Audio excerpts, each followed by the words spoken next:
La Voz Universal TV presenta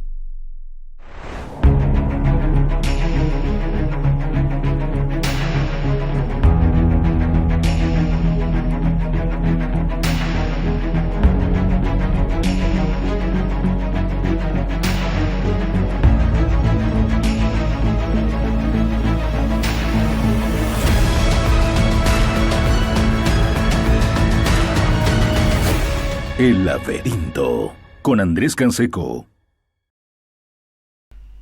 ¿Qué tal? Muy buenas, bienvenidos nuevamente a otra entrega de El Laberinto. Ya saben, este programa que emitimos todos los miércoles a partir de las 7:30 de la noche a través de la señal de lavozuniversal.tv, a través de la radio La Voz Universal 91.2 FM y por supuesto en nuestras redes sociales que nos pueden encontrar, ya saben, en Facebook, en YouTube, en Instagram y también en Spotify con el podcast de algunos de nuestros programas. Agradecerles de verdad a todos por sus likes, por sus comentarios, por compartir el contenido de la página esta semana, que ha sido muy interesante, así que gracias por aquello. Empezamos entonces el laberinto de esta semana. Aunque uno quisiera evitar ciertas obviedades y lugares comunes, de hecho lo vamos a hacer, es innegable que lo que ha marcado la pauta, casualmente o no tan casualmente, en la vida política de la región y del país, tiene que ver con este asunto de los ítems fantasmas, aparentemente 800, aparentemente con montos elevados durante la gestión anterior del manejo de la alcaldía de Santa Cruz de la Sierra. A ver, y más allá de los dimes y diretes, más allá de las antipatías y algunas idolatrías que genera la clase política en Bolivia, es bueno recordar lo que decíamos la anterior semana, porque acá no creemos en profetas ni mesías, pero venía muy al caso lo que se decía la anterior semana acerca de la desconfianza con la que uno mira a la clase política, con la que uno mira a quien administra la cosa pública.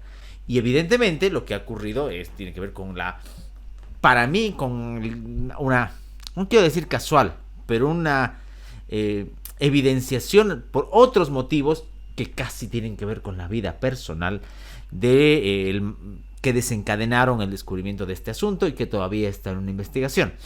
Dudo mucho que haya errores. Es más, si uno quiere pensar mal, hasta deberíamos ver que se quedó corto este asunto de los 800 ítems. Inclusive ya había denuncias previas, no sé si lo recuerdan, de contratos irregulares y que tampoco por casualidad la fiscalía había archivado. Y es interesante porque más allá de que se replican los males nacionales de ese pueblo enfermo que alguna vez escribió de manera tan acertada, dura y chocante para algunos el gran Alcides Arguedas, llama la atención cómo es que reacciona la sociedad civil, el político oportunista, el político en su silencio. O sea, dicen mucho las reacciones. Y en algunos casos, por supuesto, se puede deber hacia cierta cautela comprensible que puede haber.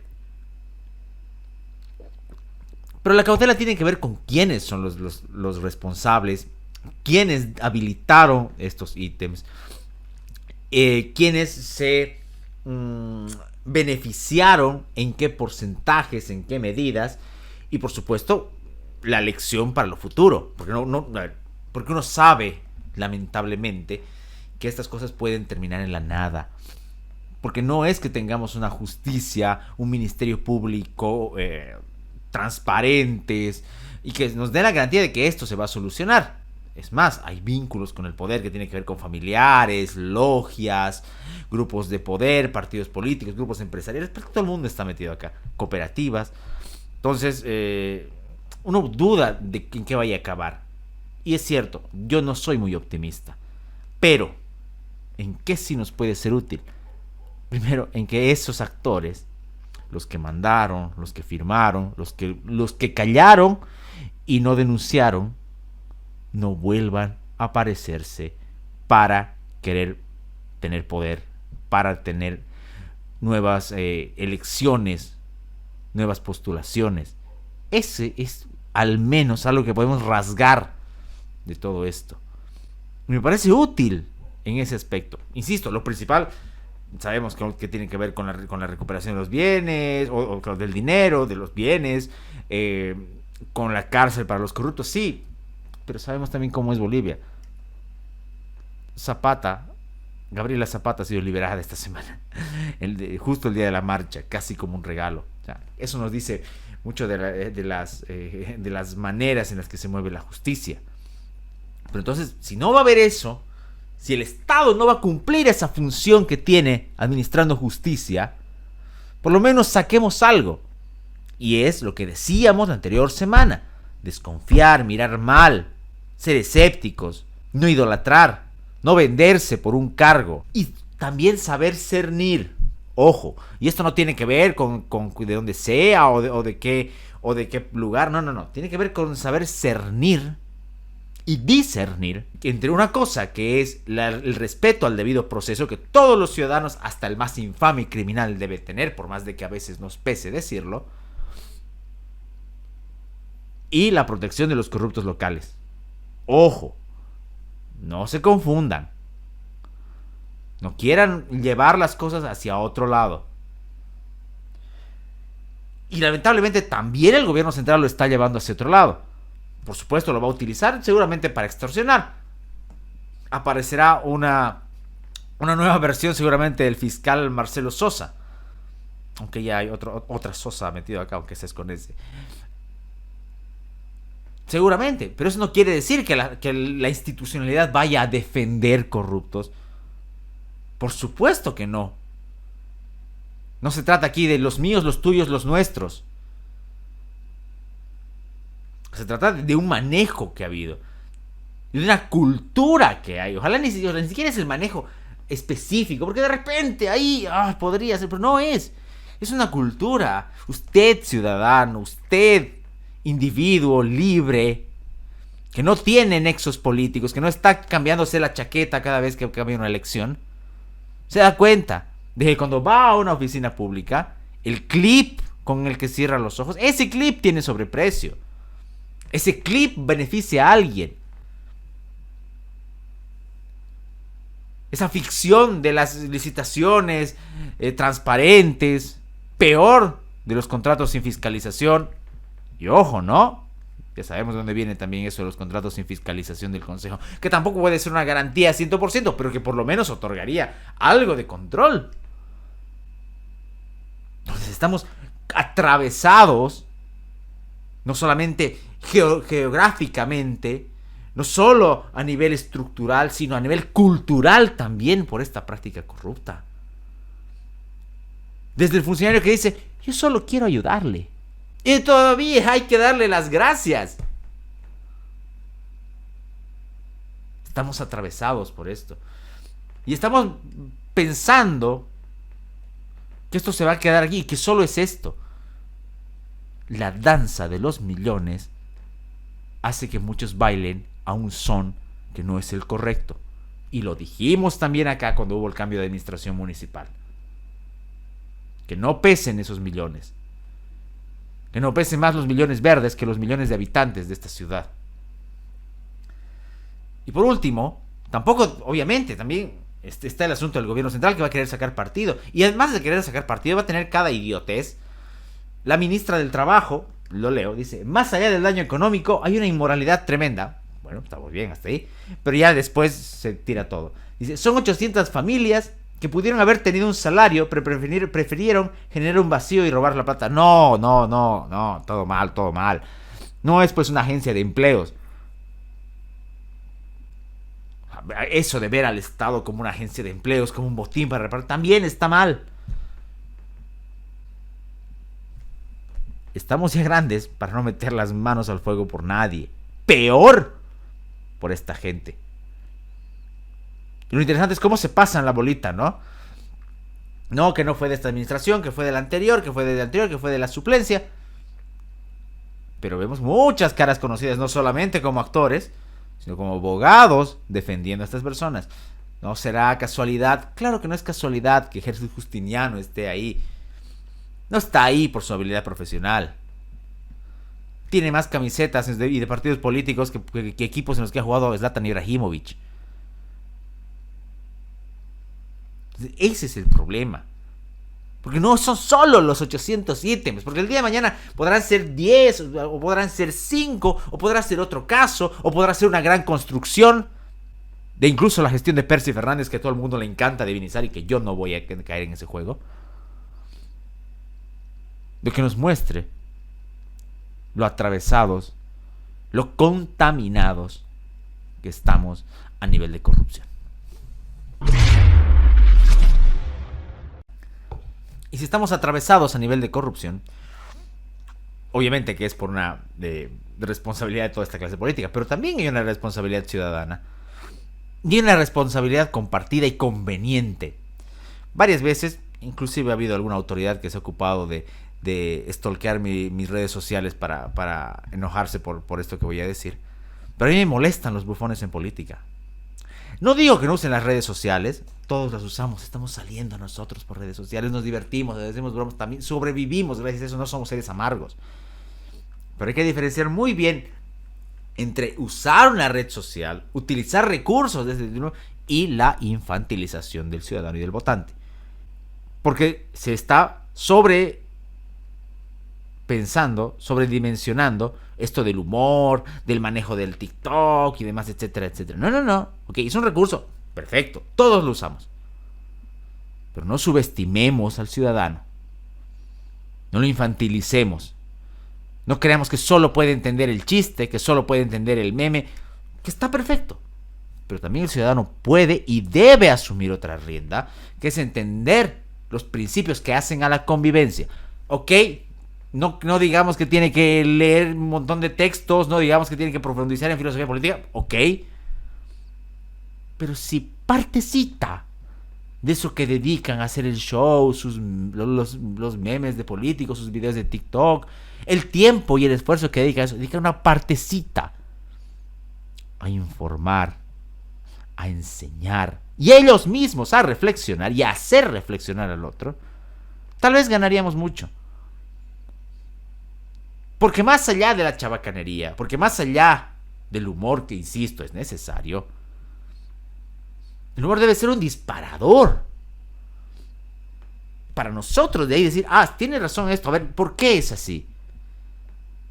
Y si bien es cierto que ese esfuerzo debe partir del individuo, el político tiene una responsabilidad al no infantilizarlo, al pensar que solo puede reír, y que el día de mañana, de aquí a 4 o 5 años, va a decir, este concejal o este diputado hizo memes, voy a votar por él. ¿Eso piensan de nosotros? ¿Eso piensan de los ciudadanos? Pero la corrupción no es el único mal que nos ataja. Hay varios. 40 días han transcurrido ya desde el célebre asunto de las Londras, de la toma de rehenes, de las amenazas de muerte, de las vejaciones y de todo aquello.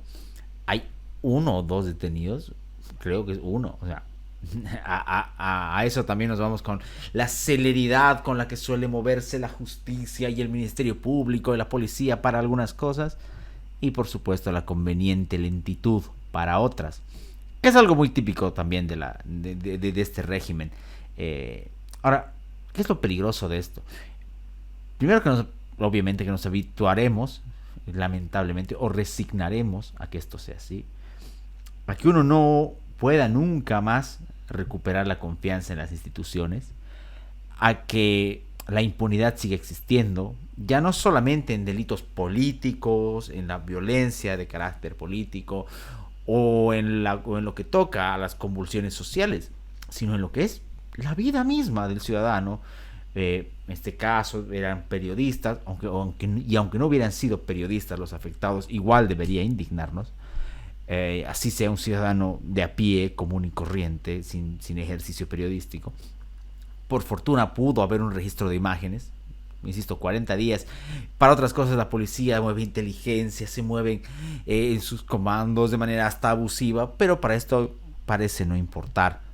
Por supuesto tiene que ver también con el manejo del Ministerio de Gobierno, con el asunto del INRA, con esta unión perversa, sucia, nauseabunda entre loteadores, facciones del partido, movimientos sociales y demás, y que lamentablemente no nos van a dejar. Aquí sí no creo que ocurra nada, lamentablemente. ¿Por qué? Porque sienta otro precedente, el saber que ya no es solo el Chapare, ya no es solamente algún sector en el altiplano, sino que ya hay republiquetas con intereses oscuros, delictivos, en todos lados. Y que si el Estado, nuevamente, que se ocupa de fábricas, que se ocupa de ministerios de culturas y de otras estupideces que no debería ocuparse, no cumple su función esencial. Digámoslo como es, un Estado fallido. No hay que tener miedo de decirlo, ya lo he dicho varias veces, o sea, cuando deja de cumplir la función para la que fue creada, las funciones para las que fue creado, el sentido mismo de aquello que es, y se convierte en una especie de agencia, ya ni siquiera beneficiaria de empleo, sino de lucro y de enriquecimiento ilícito, ahora con el tema de la tierra, entonces deja de ser un Estado para ser una cosa fallida. O sea, sigue siendo un Estado, pero es fallido. Y encima con la perversión de perseguir a quien le conviene, de generar todo un clima de incertidumbre en la vida misma, entonces ya es un Estado fallido. 40 días han pasado de las Londras y nada ha quedado claro hasta ahora acerca de los responsables. Y como acá en el laberinto queremos ser todo menos lights, quiero quedarme con una cuestión sobre el final que me dejé pensando. Una vez que se cierran las gestiones escolares y queda evaluar y se pregunta siempre qué lista de útiles habrá, qué obras se pedirán, qué libros serán los de la lista, etcétera, etcétera. Me volví a curiosear viendo algunas listas de algunas instituciones educativas y veo cómo van desapareciendo los clásicos. No solamente en materias de filosofía o de pensamiento crítico, sino también en literatura, en sociales. Hay profesores que lo hacen y para mí tienen un enorme valor, que siguen manteniendo los clásicos. Pero más allá del campo educativo, mi pregunta era eso. ¿Qué hacemos con los clásicos? Porque muchas personas, no solamente, insisto, en el campo educativo, sino en el campo intelectual, en el campo profesional, han empezado ya desde hace tiempo a desdeñar los clásicos. ¿Por qué? Porque se afirma que son obras que están fuera de tiempo, o de que no representan ya nuestra realidad, o de que nuestros problemas son diferentes. Y efectivamente el mundo ha evolucionado, nadie lo va a negar. Pero ¿dónde está el valor de un clásico? En la trascendencia que tiene para haber roto ese margen de los siglos inclusive. Y no solamente el margen temporal, sino también el margen espacial. Un clásico de la literatura, de la filosofía, del pensamiento, apuesta a ser universal o se transforma en universal, porque es posible que no haya sido la intención del autor en su momento, aunque en algunos casos sí, pero rompe ese estigma de lo local, de lo efímero. Por eso seguimos leyendo a Platón, por eso seguimos leyendo a Maquiavelo, por eso seguimos leyendo a la Odisea, por eso seguimos leyendo los clásicos, a Cervantes. Intentamos eso. Y hay mucha gente que me dice, no, es que eso es muy complicado para los jóvenes de ahora. Y volvemos al hecho de lo que decía hace rato. Estamos buscando cosas light y con lo que decía más atrás, estamos subestimando y exigiendo cada vez menos a las personas. Y no solo pasa en colegio, pasa en la universidad, y pasa en la vida profesional, y pasa en la vida cultural. Yo no tengo nada en contra de la poesía, pero me parece que una de las razones por las que aparece como un elemento más fácil de digerir es por su brevedad. La gente ya no quiere leer textos largos, lo ve como un castigo. Entonces recuperemos también el valor de los clásicos, y no por una cuestión de extravagancia o de una cuestión snob, sino porque tienen un valor, porque los problemas, si bien es cierto algunos se han transformado, hay otros que son trascendentales. El problema de la muerte, el problema del amor, el problema de la soledad, el problema de gobernar, de cómo gobernar, siguen siendo cuestiones que vienen desde hace siglos. Y tal vez, solo tal vez, el haberles volcado la cara y el haberlos archivado sea una de las tantas razones de nuestra decadencia. El haber olvidado esos clásicos. No es que los vayamos a tomar al pie de la letra, ni que creamos que son manuales, por supuesto que no, pero son algo que nos ha dejado testimonio, no solo histórico, sino de contenido. Y es por eso que volvemos también a los clásicos. Voy a quedarme sobre el final con una línea de este fantástico libro de Michel Onfray sobre Henry David Thoreau. Se llama Thoreau el Salvaje, y justamente reflexiona sobre eso. Y nos dice: vivir en compañía de los grandes antiguos, más que los pequeños contemporáneos, frecuentar a los filósofos antiguos y a los sabios orientales, conversar con Sócrates o Zoroastro, es estar menos solo, incluso perdido en el bosque, que junto a los mediocres que pululan. Y es cierto, es estar un poco menos solo, revisar también a los clásicos.